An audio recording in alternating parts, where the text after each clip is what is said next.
Olá pessoal, nós temos a honra de ter no nosso canal hoje o professor Luiz Guilherme Shimura.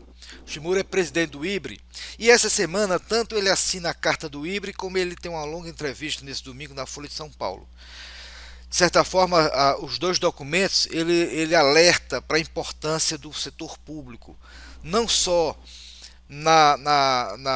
no enfrentamento da pandemia, mas também na pós-pandemia, na necessidade do governo tomar a frente, especialmente dos investimentos públicos. E aí, Shimura, eu já lhe pergunto, o DNA desse governo, o governo que foi eleito, ele tem principalmente aposta nos investimentos privados. Inclusive foi eleito com esse discurso que a economia brasileira precisaria retornar seu investimento via investimento privado. Por outro lado, você alerta da importância dos investimentos públicos nessa retomada. Você não acha que aí teria uma dificuldade nessa retomada, dado que esse governo não teria o perfil para explorar investimentos públicos? Bom, antes de mais nada, Flávio, eu queria te agradecer o convite para participar do programa. Tenho acompanhado sua carreira, seu desenvolvimento, seu desempenho já de longa data, tanto atuando junto ao CAEM, como no governo do Estado, no IPES, agora Secretaria de Planejamento, o lançamento do WhatsApp, do grupo de WhatsApp mais frequentado por economistas do Brasil. Shimura, temos Enfim, 230 economistas nesse grupo. então, e entram novos, saem outros. Senhores, É muito interessante esse movimento, iniciativa sua. Então, você tem um comportamento, uma postura muito agregadora, uma obrigado. pessoa muito querida no grupo. Enfim, vamos respondendo a sua indagação. De fato, essa pandemia pegou o mundo todo, principalmente o mundo ocidental, que não passa por uma situação dessa há muito tempo, uma situação tão dramática há muito tempo, uma situação muito difícil, uma situação complicada, inesperada o que aconteceu. Em janeiro não se tinha ideia de se voltarmos a janeiro, não se imaginaria jamais que estaríamos passando por essa situação. Nem no Brasil, nem nos Estados Unidos e na Europa A também. própria OMS, né, em janeiro, ela não tinha ainda É, decretado pandemia, né? é. Então, a coisa, tudo aconteceu muito rápido. Então, os governos estão sendo obrigados a tomar ações que são ações que não são ações simples do ponto de vista de políticas públicas, porque são ações que requerem um impulso fiscal, muitas delas requerem um impulso fiscal muito expressivo, e são ações que são, às vezes, mal planejadas, mal estruturadas, porque não há tempo. A urgência é tamanha que a necessidade de que ações sejam feitas. Então, não é só aqui que talvez essa equipe econômica não seria a equipe econômica mais apropriada para lidar com uma situação dessa. Aliás, eu não sei que equipe econômica seria uma equipe econômica apropriada para lidar com uma situação tão grave, tão severa como essa. Mas os Estados Unidos também está passando por uma situação que é um outro país liberal, está passando por muita dificuldade por conta Da pandemia. dessa pandemia. Então, enfim, nós vemos vários programas sendo colocados em prática, como, por exemplo, o programa de auxílio emergencial aqui no Brasil, que é um programa que foi desenhado às pressas, por uma pressão enorme, porque a,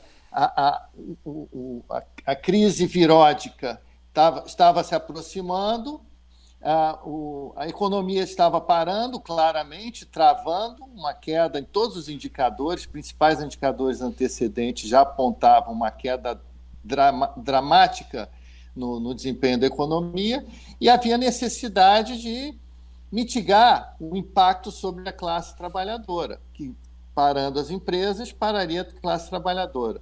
Então, tivemos que criar programas, não só para atender o trabalhador formal, mas também o informal.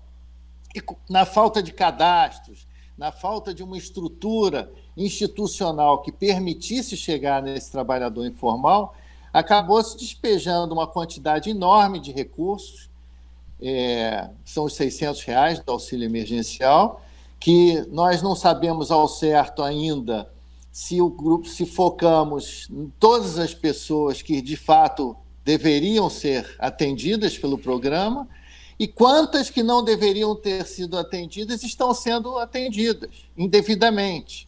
E se o valor é suficiente, não é suficiente, foi um grande experimento que está custando em 3 meses algo como 2% do PIB. Só o programa, esse auxílio emergencial, que há 2 meses atrás, como eu disse, era impensável se produzisse, ou se pensasse, ou se sequer imaginasse a possibilidade da necessidade de um programa emergencial, de auxílio emergencial, em tão curto espaço de tempo.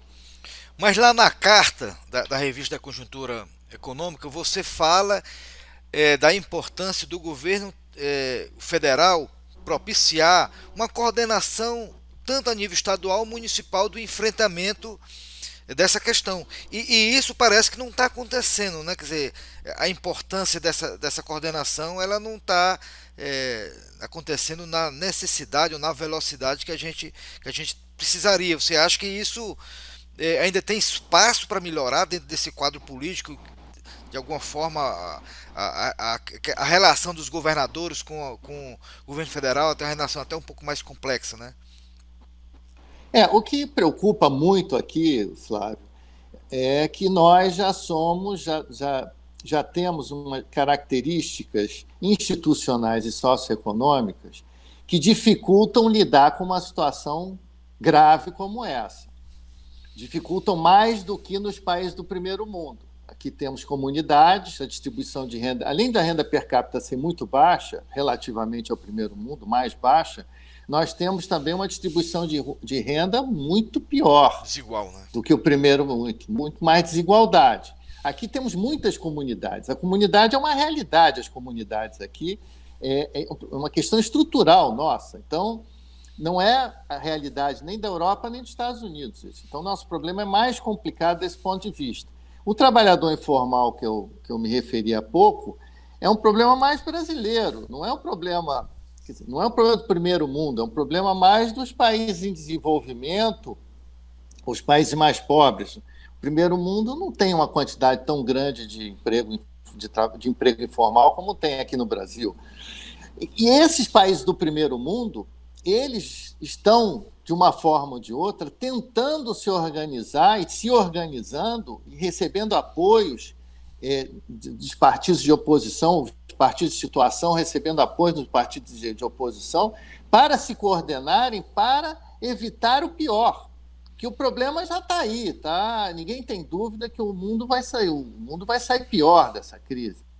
Não só do ponto de vista econômico, como social, como sanitário, o nível de mortes, a quantidade de pessoas que vão perder entes queridos, parentes. Então, isso está dado, isso é um fato. O que está se tentando é diminuir, mitigar esse impacto. E quanto menos coordenação houver, isso está claríssimo, isso é científico, digamos assim, quanto menos coordenação houver, mais problemas teremos, mais consequências, mais estragos essa pandemia deixará em nosso país. Mas a coordenação significa que todos iriam, vamos dizer assim, se comportar num objetivo comum. Mas, pelo que a gente assiste, o próprio presidente da República e parte da sua equipe tem sinalizado uma direção um pouco diferente do que a comunidade médica tem apontado também, inclusive em outros países. Ou seja, não perder de vista que também você tem um problema econômico muito grande caso você faça quarentena por muito tempo, etc. Por outro lado, o próprio Ministério da Saúde e a comunidade científica aponta a necessidade da quarentena. Então, como é que o governo federal iria ter uma agenda muito forte de coordenação com os governadores e até os prefeitos, se eles mesmos teriam um objetivo um pouco distinto, né? Eu creio que o país ele tem uma diversidade muito grande, além da distribuição de renda ser muito, muito expressiva, a discrepância seja muito expressiva, nós temos realidades muito distintas do ponto de vista até de clima, de solo, de bens públicos no entorno em cada estado. Você tem uma realidade no sul, no centro-oeste. Cultural, outra, né, Chumira? Também cultural. Cultural. Tem várias diferenças. É um país muito complexo, muitas comunidades, áreas urbanas. Às vezes, dentro de uma mesma cidade, encontramos áreas urbanas e comunidades com realidades muito distintas. Então, o que eu imagino que necessário nesse momento é que se estabelecessem protocolos que valessem para cada entendimento do município, no caso específico da saúde, da questão sanitária, estabelecesse esses protocolos que atendessem regiões com características distintas, em diálogos entre o poder, a União, estados e municípios. Se estabelecer um modus operandi que melhorasse, que diminuísse, minimizasse o número de vidas que viriam a se perder. E o que nós percebemos hoje é uma grande falta de coordenação, o que preocupa, porque, às vezes, por conta, o que dá a sensação para toda a população é que a falta de coordenação está levando a perda de vida que poderiam ter sido poupadas. Isso é um problema que realmente é difícil saber como é que o próximo passo, o que vai acontecer em função dessa situação. Shimura, antes de passar para a questão da sua entrevista na Folha, e voltando um pouquinho lá para a Carta Brasil da Conjuntura Econômica, você comenta de, mesmo que o isolamento horizontal praticado no primeiro mundo talvez tenha sido uma tecnologia importada para o nosso caso, e legitimamente como talvez uma das únicas tarefas que se tem para minimizar esse problema. Mas ao mesmo tempo você falou da questão das comunidades, do adensamento populacional em grandes partes na periferia das cidades, né? Como é que você poderia exigir um isolamento social horizontal com um problemão desse, né, de uma quantidade enorme de domicílios subnormais, de pessoas vivendo no mesmo lar com 5, 6, 7, 10 pessoas? É uma situação complexa, olhando do ponto de vista do Brasil, né? Não tenho dúvida. É o que estamos falando há pouco. A realidade brasileira, dependendo do lugar, da localidade, às vezes dentro do próprio estado, às vezes dentro do próprio município. Se pegarmos aqui, eu estou no Rio de Janeiro, a zona sul do Rio tem uma realidade urbanizada, limpa, policiada. Se for a favela da Maré, a realidade é totalmente diferente. São pessoas morando, um adensamento populacional muito grande, pessoas, muitas vezes, vivendo de bico, às vezes até muito difícil, alguns sem CPF, até para conseguir o benefício, o auxílio emergencial, às vezes até sem conseguir, a Caixa com dificuldade hoje de entregar esse benefício. Quer dizer, essa realidade toda da Maré quase que impossibilita, em muitos casos, que a pessoa fique em casa. Quer dizer, um lugar pequeno, espaço, sem alimentação. E a Zona Sul é uma realidade totalmente diferente. Shimura, e nessas localidades ainda tem um agravamento da relação da população local com as milícias, com o tráfico, que complica mais a situação, né? E depende da comunidade, porque umas comunidades têm milícias, que as milícias têm um tipo de comportamento, até determinadas milícias, outras têm o tráfico, que também tem outro tipo de comportamento, e depende que tráfico é esse, depende que milícia é essa, e às vezes não tem nenhuma nem outra, mas tem o Estado mais presente. E cada uma dessas tem uma realidade diferente. Nós escutamos casos de comunidades nas quais a milícia impôs toque de recolher. Tem outras que a milícia ou o tráfico não fez nada. Então, não tem nenhum comportamento. Se disséssemos o seguinte, não, tem um tipo de ação que é feita em todas as comunidades, também não é verdade. Existe o nível, inclusive a informação que chega em cada comunidade dessas é bem diferente. Nós temos, inclusive, um problema seríssimo de comunicação, de como fazer chegar essa informação. Uma coisa é a informação como chega na Maré, outra como chega em Paraisópolis, em São Paulo, ou numa comunidade no Ceará, seu estado, em Fortaleza, no interior do Ceará, em Iguatu, terra do meu pai. Sim, é Entendeu? importante esse registro. Sempre. Então, isso complica muito mais, inclusive, construir protocolos, né? Como é que você vai. Sem dúvida. Sem dúvida. Mas é uma tarefa muito difícil. Agora, como você levantou muito bem, se já é difícil normalmente, com uma crise política que nós estamos vivendo, aí se torna muito mais difícil. Então, o que assusta, o que nos traz mais incerteza ainda.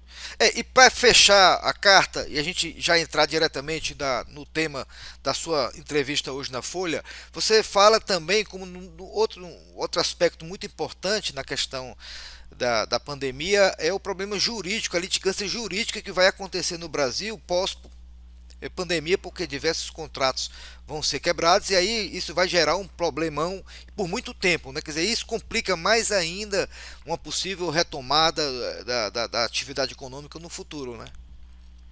Não tem dúvida. Isso eu acho que é um problema sério. Já deve estar acontecendo, porque muito provavelmente já se sabe que muitas pessoas não estão pagando aluguéis, não estão pagando fornecedores. E isso vai criar um problema grande, porque é aquele jogo do perde-perde. Quer dizer, os dois, o dono do imóvel não recebe porque o inquilino, o locatário, o locador não recebe porque o locatário não está conseguindo vender, a loja está fechada. Então, a loja está fechada e também o locatário não paga o locador, como também não paga a conta de luz, como também não paga o fornecedor de doce ou de carne, ou seja lá do que for, do que ele comercializa. Para dar um exemplo simples, no caso do comércio, vamos botar em outras dimensões, estamos falando do país todo, isso é uma realidade. E nós percebemos que o setor de serviços, por exemplo, que foi o setor mais atingido, ele travou completamente. Você pega hoje academia de ginástica, o que você imaginar.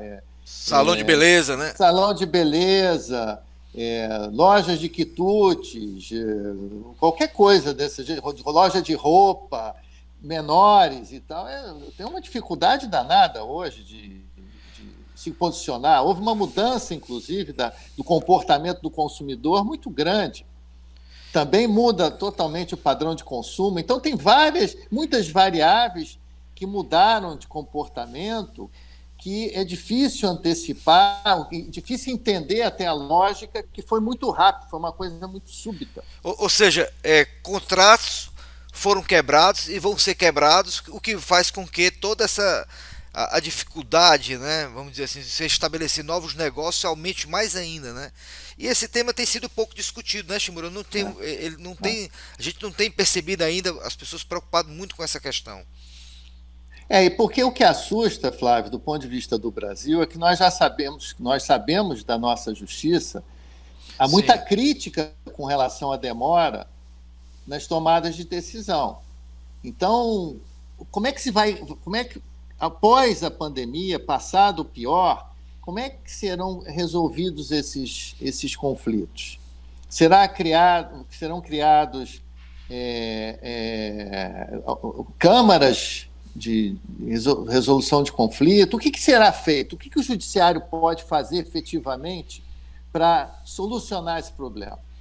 Ô Shimura, agora indo já para a sua entrevista na Folha, você coloca vamos dizer assim, a importância do setor público em liderar a retomada da atividade econômica via investimentos públicos.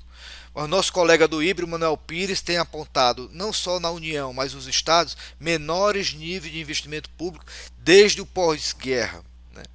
E além do mais, para complicar a sua proposição, as pessoas estão muito ressabiadas do que aconteceu no passado com o descaso do investimento público.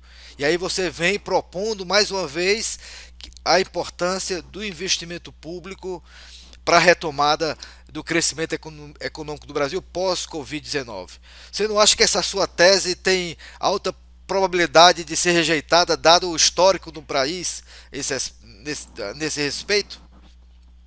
Vamos lá, Flávio. Eu acho que tem alguns pontos a serem considerados. Primeiro, a nossa experiência com o investimento público, quer dizer, o país, aliás, qualquer país, estamos no Brasil em particular, ele leva um tempo para as instituições se firmarem, você aprender como funcionar da melhor maneira possível, da forma mais eficiente. Foi assim, por exemplo, com o Plano Real. O Plano Real deve muito à sequência de planos errados. Você poderia até dizer, haveria necessidade de tantos planos? Aí eu não sei te dizer, mas o Plano Real não sairia do nada, só o Plano Real. Teria que ter tido experimentos anteriores para que chegasse ao Plano Real. O próprio Bolsa Família, que é um outro exemplo de sucesso muito grande, teve experiências pregressas de fracasso. No próprio governo Lula, teve o Fome Zero, que não funcionou. E os outros programas do governo Fernando Henrique já tinham um processo de tentativa de transferência de renda para os mais pobres. Depois teve o Minha Casa Minha Vida.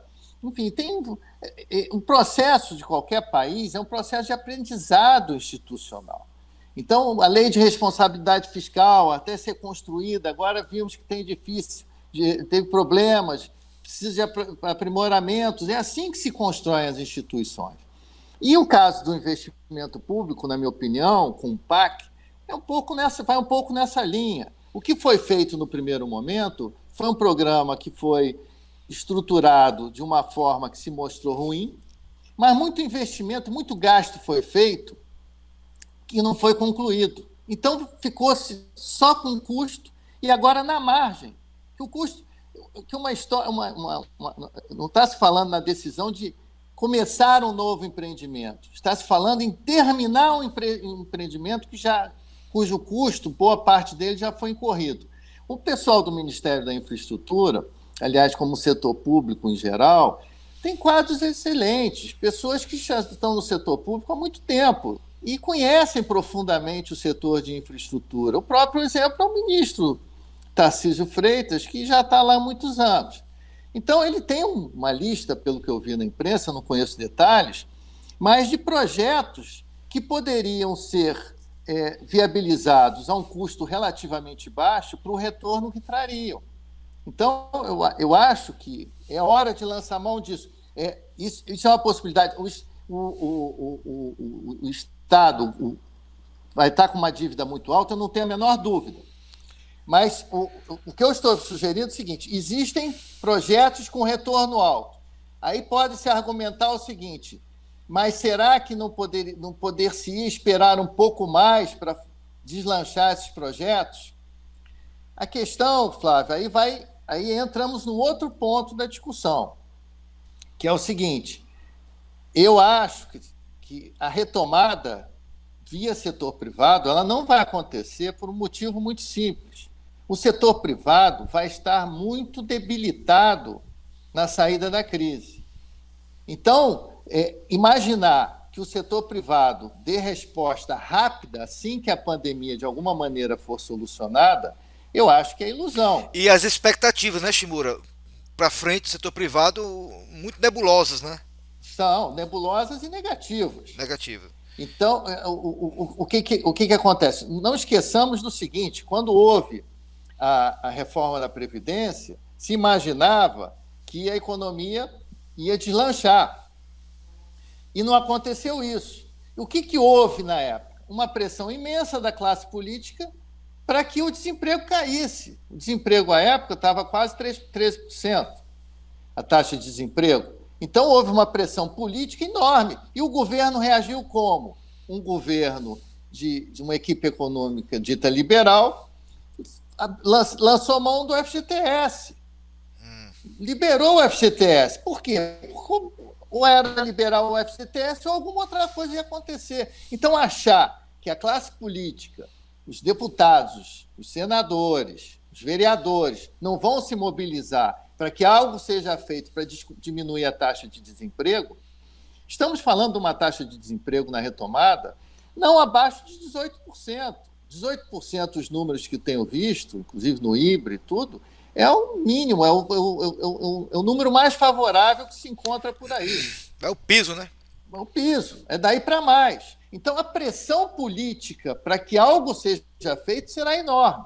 Então, o governo, o que tem que construir, o que tem que fazer, na minha visão, alguma coisa será feita. Então, é importante que o governo esteja preparado no jogo político, da construção de narrativas, no estabelecimento com todos os cuidados. É uma questão de ajuste de parafusos, que é uma coisa muito delicada, porque tem que ceder, gerar mais investimento, de olho no aumento da dívida, na reação dos agentes econômicos, vender muito bem a ideia de como é que esse investimento público será feito. Não pode ser uma coisa completamente não pode ser um plano mirabolante ou sem uma narrativa muito bem desenhada, muito bem vendida para que os agentes econômicos a comprem. Porque um ponto a gente sabe, Flávio, que é fundamental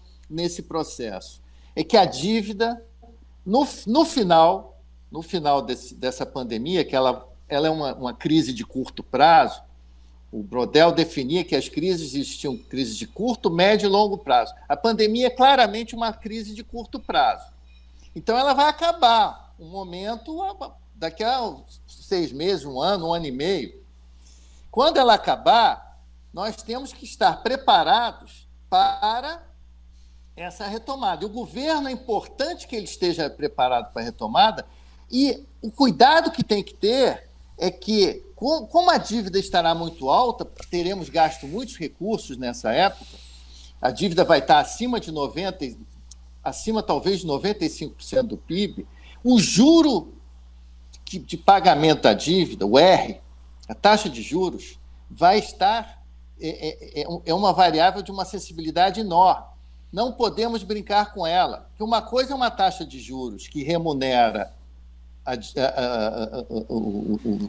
os credores por uma dívida pequena, que aí importa menos, outra coisa é por uma dívida já em torno de 100%. Então, um ponto percentual a mais de juro é muitíssima coisa.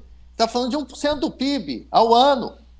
Então, o cuidado, se já deveria haver cuidado com uma dívida em torno de 70%, 75% do PIB, dívida bruta, com uma dívida de 100%, o cuidado é muito maior. Então, o discurso tem que ser um discurso muito cuidadoso.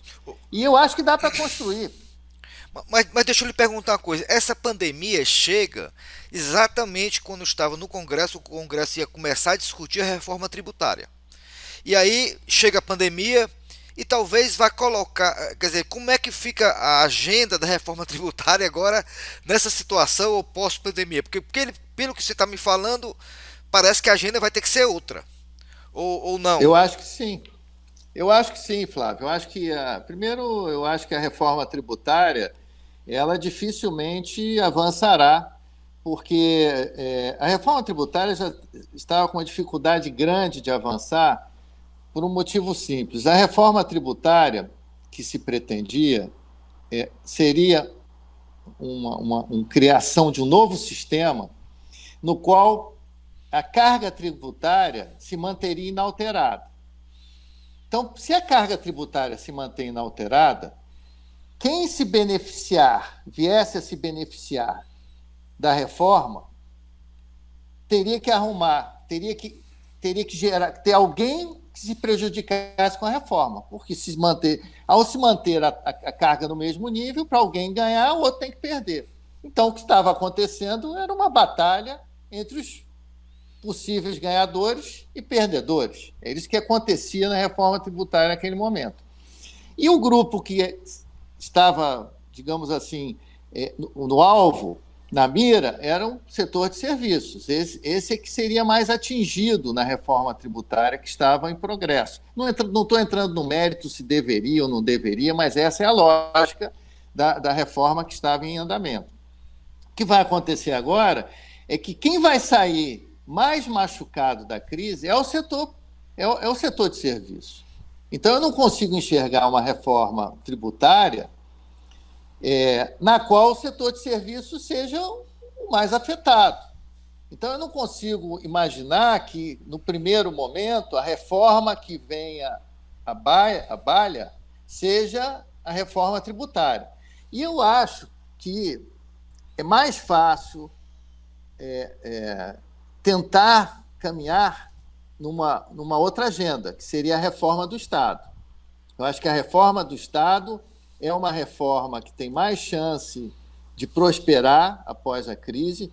Eu não diria nem que se conseguisse aprovar uma grande reforma do Estado, mas começasse a conduzir uma grande discussão sobre a reforma do Estado.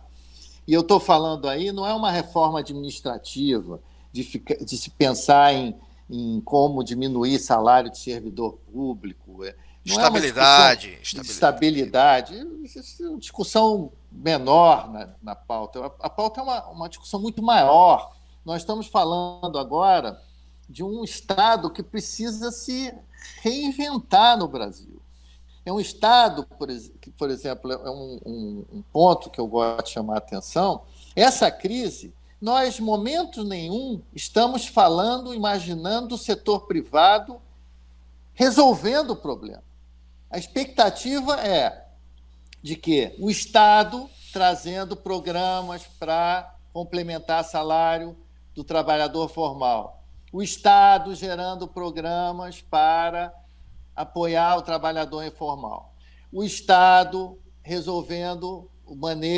arrumando maneiras de evitar quebradeiras de empresas de pequeno, médio e grande porte. É sempre o Estado resolvendo o problema da saúde, da logística, conseguindo leitos. É o Estado, a expectativa do Estado atuar. Então, eu vejo essa pandemia ela trazendo um alerta de um papel que é fundamental. Não estou dizendo que o setor privado, estou imaginando que deva se estatizar tudo, não é nada disso, mas tem que se pensar um novo Estado. O Estado brasileiro está se mostrando nessa crise débil. Tem muita coisa positiva, por exemplo, o SUS tem dado uma resposta, do ponto de vista dele, satisfatória, mas tem muita demanda. Desde 2013, a população está insatisfeita com os serviços públicos.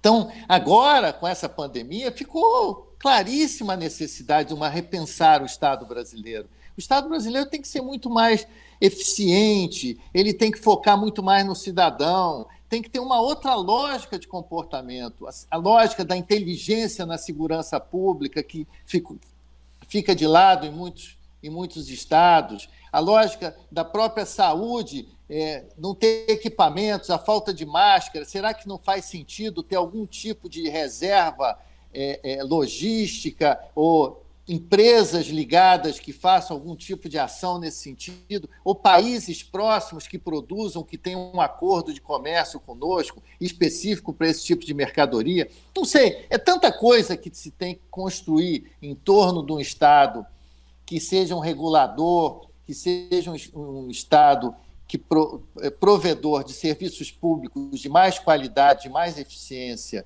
e com mais foco, que eu acho que é inevitável, é uma oportunidade se debater, se traçar uma grande reforma do Estado Shimura, brasileiro. aqui no Ceará, eu fiquei durante 8 anos na presidência do IPES, que é o Instituto de Pesquisa e Estratégia Econômica do Estado, e que você acabou de falar de inteligência pública, né? De alguma forma, o IPES tem dado grandes contribuições ao Estado a desenhar a política na direção que você está falando, de eficiência na educação. Melhoramos muito na segurança pública e no programa hídrico do Estado e série outras questões. Mas a nível federal, parece que a gente sente a necessidade de ter um protagonismo maior dos institutos de inteligência, vamos dizer, o IPEA e outros órgãos, serem mais valorizados para construir isso que você está levantando a atenção da inteligência pública, de ajudar o governo a dar respostas rápidas, né? Especialmente com a explosão da revolução digital. Isso poderia ser muito mais utilizado na direção que você está dizendo, quer dizer, serviços digitais públicos que possa chegar ao cidadão. Como é que você acha que como é que se poderia reconstruir o Estado brasileiro calcado agora uma forte inteligência pública, né? É isso, mas essa é a grande questão. E o primeiro passo, Flávio, é que há necessidade que surjam documentos para discussão. É necessário que haja, que os institutos de pesquisa comecem a pensar, as universidades comecem a propor ideias de como pensar um Estado contemporâneo brasileiro. O que seria o Estado contemporâneo brasileiro? Que não adianta nós cobrarmos da classe política que algo seja feito se nenhum documento foi apresentado ainda. Então, o que nós observamos é o seguinte: a reforma da Previdência foi aprovada, uma reforma extremamente ampla,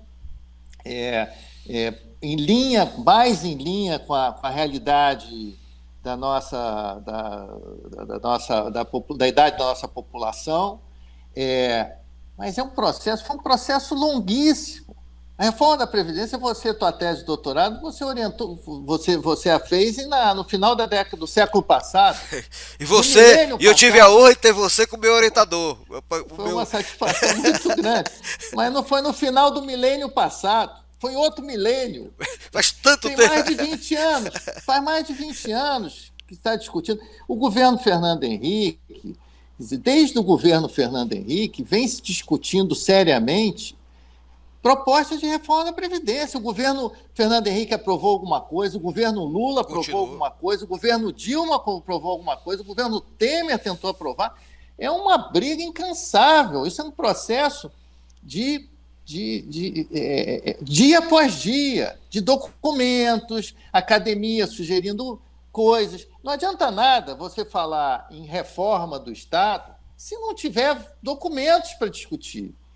Não é que aquele documento será o documento a ser implementado, a ser a palavra final. Não é, mas são textos que tragam discussão, que elaborem sobre o problema, que gerem reflexão sobre isso. Eu acho que aí a academia, o IPES, o IPEA, o IBRE, a Fundação Getúlio Vargas como um todo, IBGE, IBGE. Todos têm um papel importante para entrar nessa discussão, porque isso não é uma discussão que vai ser decidida por uma pessoa, um grupo, é uma discussão de sociedade nacional. E eu me ressinto muito dessa falta dessa discussão. Então, estava-se falando, por exemplo, em reforma administrativa. Estava-se imaginando que o Ministério da Economia, num passe de mágicas, fosse bolar uma reforma administrativa a toque de caixa, um problema que é estrutural enorme, tá certo? Aí, o que é uma reforma? Aqui, quando se pensa em reforma do Estado, se pensa numa reforma administrativa que corta salário do setor público. Isso não é reforma nenhuma. Isso é cortar salário do setor público. Não muda estruturalmente nada, né? Nada. Então, o que você tem que mudar não sei como a questão dos atuais servidores, como é que vai ficar as novas políticas de carreira, tem uma realidade dos que já estão aí, como governo é que se faz digital, a transição, né? O governo digital, como é que é feito, como é que serão os concursos, a necessidade do governo estar acompanhando as novas tecnologias, a motivação, a política de incentivo para que isso seja feito. Hoje, o setor público, na verdade, você conta muito com uma boa vontade das pessoas. Então, os servidores públicos hoje... Os abnegados, né? Que querem... e outros que não estão muito preocupados com isso. Então, alguns abnegados acabam pagando um preço de serem vistos como aproveitadores, tá certo? Então, esse jogo aqui não está bom. As coisas não estão funcionando como deveriam. Então, eu acho que a reforma do Estado é fundamental. E eu acho que tem uma oportunidade depois da pandemia, porque a sociedade vai estar madura para começar a discutir seriamente o assunto.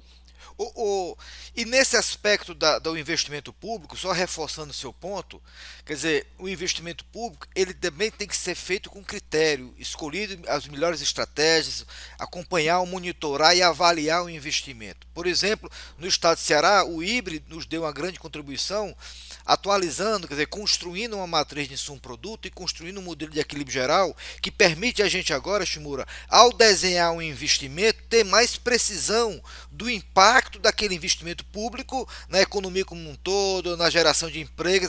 Isso é um instrumento, é uma técnica. E isso mesmo vale, quer dizer, quando você fala em reforma do Estado, quer dizer, e colocar inteligência pública, mas colocar instrumentos de planejamento e de análise permanente. Né? Eu acho que é nessa direção que eu também acredito que você esteja sugerindo também, né?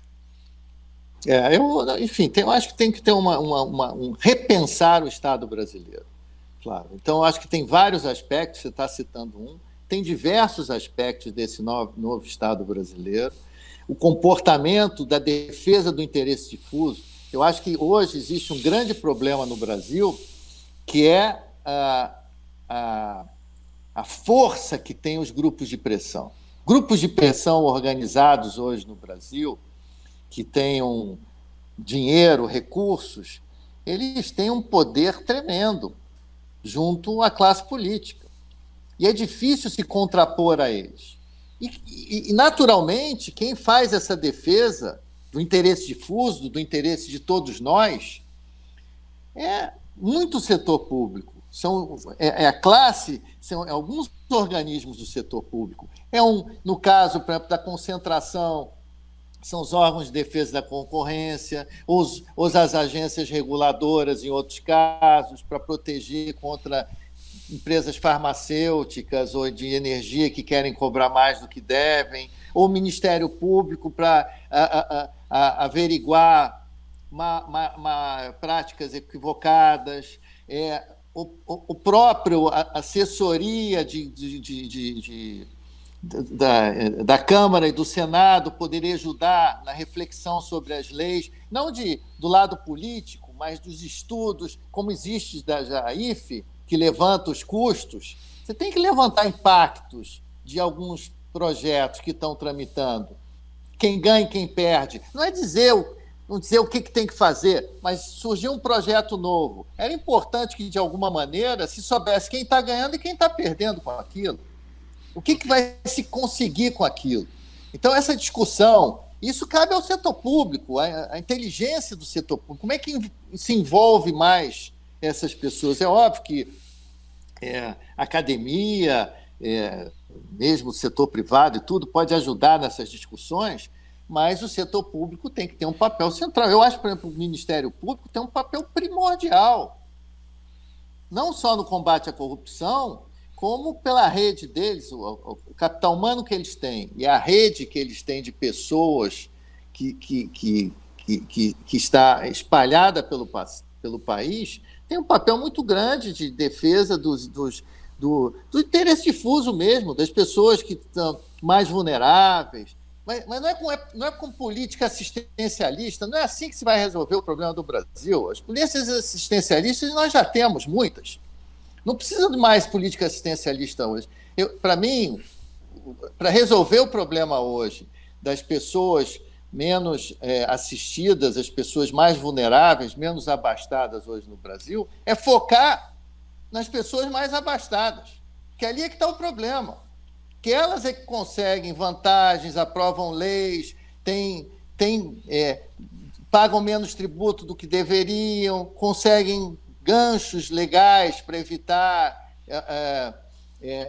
evitar que sejam cobradas de alguma forma, ou que tenham alguma vantagem numa licitação ou coisa que o valha, e tudo dentro da lei, porque a corrupção é a ponta do iceberg, é uma coisa que é uma ilegalidade. Agora, tem muita ilegalidade que é feita no Brasil que é imoral. E quem é que defende isso? Ninguém. Essa ilegalidade, essa imoralidade, ela se torna legal e é feita com tranquilidade pelos grupos de pressão, e nós precisamos, de novo, é o Estado atuando O, o, e que podem ter um papel Ô, central. Júnior, a gente está encaminhando aqui para o final da nossa conversa, mas antes eu queria ver ainda dois pontos contigo mais rápido. Primeiro, o IBRE tem dado, quer dizer, você falando na universidade e de outros institutos, mas o IBRE tem dado uma grande contribuição do Brasil desde sempre, né? Tem ajudado muito o governo federal com estudos, com pesquisas, tem um grupo de macroeconomia, de produtividade, de infraestrutura muito forte, né? Mas a concentração, vamos dizer assim, do interesse do híbrido tem muito sido fortemente a nível mais macro de país. Mas o Brasil é um país muito diferente, como você falou no início da nossa conversa. Regionalmente somos muito diferentes. O Nordeste é muito diferente do sul do Brasil, como do Sem Centro-Oeste, como dúvida. do Norte. Né? Você vê já no momento a capacidade do híbrido começar a construir agendas agora mais regionais, com enfoque que tem um olhar, vamos dizer assim, mais fortemente nas regiões brasileiras? Sem dúvida nenhuma. Eu gostaria imensamente de ter um híbrido Nordeste com uma participação grande, uma atuação muito grande para nos ajudar a entender esse país que é de uma complexidade muito grande. Então, inclusive, eu conto muito contigo Ah, tá certo. nesse. Não, e você é um pesquisador associado do híbrido. E- Então, assim que você estiver liberado, eu espero muito que a tua atuação seja fundamental nisso. O Nordeste teve um grande momento de discussão com o Celso Furtado lá no final da década de 1950, criação de Sudene de Banco do Nordeste, mas de alguma forma esse protagonismo regional como um case ela foi diminuindo, né? Nós temos aí também questões relacionadas ao Norte, ao próprio Sul. Mas obrigado pela seu convite. Mas para a gente fechar, é, de alguma forma o nosso quem assiste o nosso canal e sempre gosto de conversar com economistas bem formados e que têm boas ideias, as pessoas ficam perguntando tipo, e o futuro, né? Quer dizer, todo mundo quer imaginar o que é que pode acontecer no futuro. Eu sei que é muito difícil a gente fazer algum prognóstico sobre o futuro e é uma tarefa muito grande para o pesquisador, seja na área econômica, seja na área social, área política. Você arriscaria em dar alguma direção do que pode acontecer no caso da economia brasileira nos próximos anos? Eu sei que é difícil, mas eu puxo aqui pela sua imaginação, porque eu acho que as pessoas precisam, de alguma forma, de uma orientação do que pode acontecer no futuro e, de alguma forma, utilizar isso como proveito pessoal e, especialmente, empresários, né? Primeira coisa é o seguinte, Flávio, como eu sei, já tenho uma idade, a gente já tem estrada suficiente para saber que economista erra sempre nas suas previsões, eu passei a adotar uma postura mais otimista com relação ao futuro, tá certo? Então, pelo menos se eu errar, eu erro Shimura, estando satisfeito no presente. só um detalhe, e embaixo o Paulo Guedes disse o seguinte, ó, se o câmbio para chegar a 5 só se fizer muita besteira. Chegamos a 5,8 agora. Mas aí, aí tem um aspecto, Flávio, que é o seguinte: eu acho que hoje talvez esteja mais difícil de entender o longo prazo, embora seja difícil, do que o curto prazo. Eu arrisco mais hoje palpites de longo prazo para o Brasil do que no curto prazo. O longo prazo eu vejo o Brasil chegando com uma dívida de 95%, 100% do PIB, mais perto de 100%, dívida bruta. Mais pobre, né? Mais pobre, com uma dívida de 100% do PIB, mais pobre, com um PIB caindo alguma coisa como ao longo dessa crise 10%, alguma coisa assim. No acumulado, né, Antes de Shimura? começar a No retomar. acumulado, No né? acumulado, no acumulado. Não é No esse ano, acumulado, não. os 10%. Não, não esse ano. No acumulado, os Olha, vai 10%. ficar claro para o cara não pensar.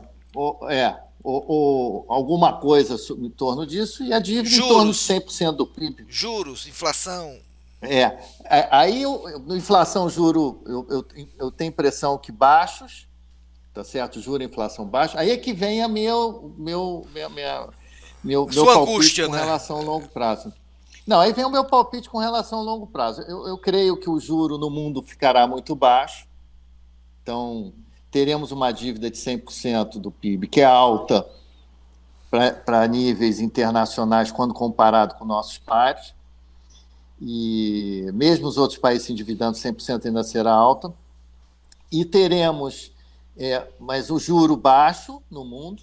Mas o que interessa para a dívida é o comportamento do R menos G. Tá certo? É o nosso R, é a nossa remuneração da dívida, menos o crescimento da economia. Então, o G eu não tenho expectativa que cresça muito, não. A gente vai ter um G em torno de 2, tá certo? Na retomada, talvez um pouco mais, mas estruturalmente não mais do que 2.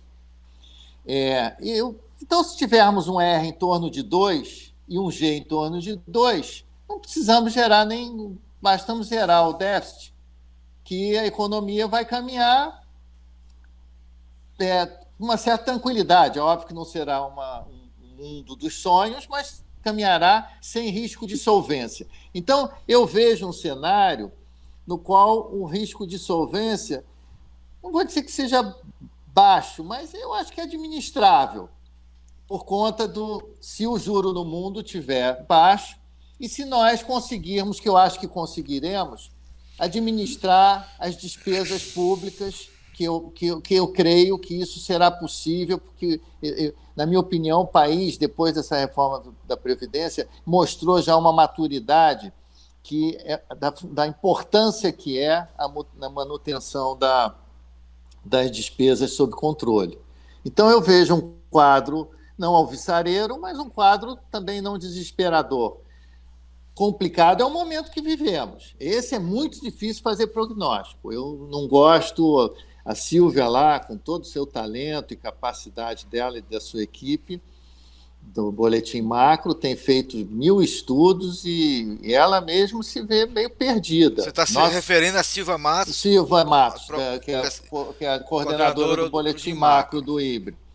Ela e o time dela, que é de primeiro nível, o pessoal fazendo vários levantamentos e tudo, e muita dificuldade até de antever desemprego para o final do ano, crescimento do PIB. Nós sabemos que a inflação vem muito baixa, os indicadores mostram isso, e que o desemprego vai ser alto. Agora, quão alto? 18, 20? Quanto é que é esse desemprego? Que 18 para 22 é uma diferença brutal. Tá certo? Queda do PIB. Pode ser 4 e pode ser menos 7. 4 para menos 7, outra diferença brutal. Então, tem muita incerteza. Os índices de incerteza do IBRE têm apresentado recorde atrás de recorde. E recordes, assim, expressivos.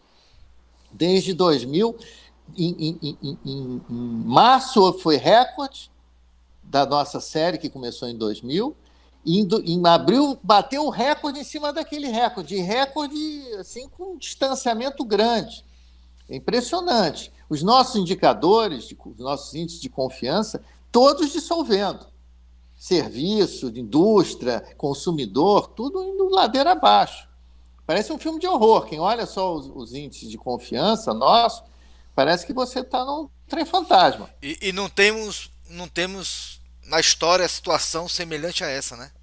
Não temos. Até a história que temos semelhante, do ponto de vista sanitário, foi a gripe espanhola, mas era outro mundo, era um mundo muito menos interligado, os países eram muito menos complexos, os contratos eram muito mais simples, as relações eram muito mais fáceis de serem estabelecidas e negociadas. Agora o país e o mundo é muito mais complexo, as inter-relações são muito maiores. Você tem hoje, para o setor agrícola nosso, o setor de proteína animal, você tem empresas, a JBS, Marfrig, tem operações no mundo todo. Então, e o que vai acontecer nesse cenário? Vai precisar de comida, mas tem todos aqueles contratos com fornecedores, exportação, a questão dos portos, a questão do lockdown em regiões. É uma complexidade, eu estou falando de um setor específico. O setor aéreo, que parou, o setor automobilístico, que teve uma queda na produção astronômica, o que é natural. Enfim, quadro muito complexo no curto prazo, muitíssima incerteza. Hoje, por incrível que pareça, eu me sinto mais à vontade de falar do longo prazo do que do curto prazo. Shimura, obrigado. Só para a gente finalizar, essa pintura atrás de ti você quis exemplificar exatamente o descaso com o recurso público, o viaduto que não liga nada a coisa nenhuma, né? É isso aí que a gente está preocupado no Brasil, que seu artigo na Folha ela comenta muito bem. Shimura, obrigado mais uma vez. Aqui vamos. Queria contar contigo uma próxima oportunidade de a gente trazer temas tão importantes e vamos dizer assim, e visões um pouco diferentes do que a gente é acostumado a ler e ver do pessoal em economia, principalmente no Brasil, né? E aí você traz pontos muito bons. Muito obrigado. E Não, eu que agradeço, até a Paulo. próxima aí, até a próxima entrevista.